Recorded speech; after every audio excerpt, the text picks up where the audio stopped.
जिल्हा परिषदेचे 65 गट आणि पंचायत समितीचे 130 गणासाठी काल मतदानाची प्रक्रिया पार पडली।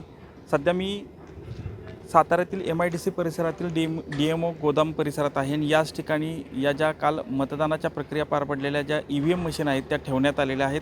खरं तर जिल्ह्यामध्ये काल 67.86% इतकं मतदान जे आहे ते झालेलं आहे आणि एकूणच याचीच उद्या जी आहे ती मतमोजणी जी आहे ती पार पडणार आहे आणि या अनुषंगानं जर आज पाहिलं या ठिकाणी तर पूर्णपणे मतमोजणीची प्रक्रिया जी आहे ती पूर्ण झालेली पाहायला मिळत आहेत आणि याच गोडाऊनच्या परिसरात आता जर पाहिलं तर पोलिसांचा कडेकोट असा बंदोबस्त देखील या गोडाऊनच्या चारही बाजूनं ठेवण्यात आलेला पाहायला मिळत आहे।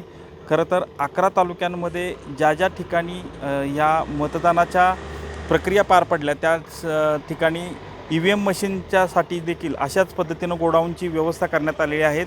कोणताही अनुचित प्रकार घडू नये यासाठी जिल्हा प्रशासनानं विशेष अशी काळजी घेतलेली पाहायला मिळत आहेत। खरं तर या परिसरात CCTVची देखील व्यवस्था ठेवण्यात आलेली आहे आणि 24 तास जो आज रात्रीपासूनच पहारा जो आहे तो या परिसरात पोलिसांचा पाहायला मिळत आहे। खरं तर या भागामध्ये आता सातारा जिल्ह्याची परिस्थितीचा विचार केला तर पॉलिटिकली भाजपनं यावेळी स्वबळावर लढण्याचा नारा दिल्यामुळं यावेळी भाजप स्वबळावर या ठिकाणी निवडणूक लढवताना पाहायला मिळत आहे। त्यामुळं दोन्ही राष्ट्रवादी एकत्र झालेले आहेत आणि याबरोबरच शिवसेना काही ठिकाणी एकत्र आलेली देखील पाहायला मिळत आहे।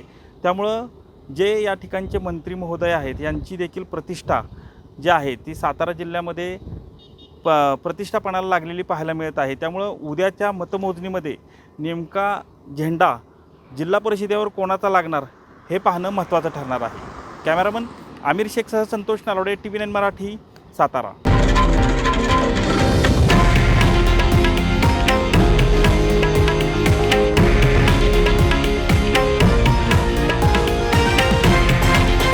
हे आहे देशातील नंबर 1 न्यूज नेटवर्क आणि आपण पाहत आहात TV9 मराठी, एकमेव।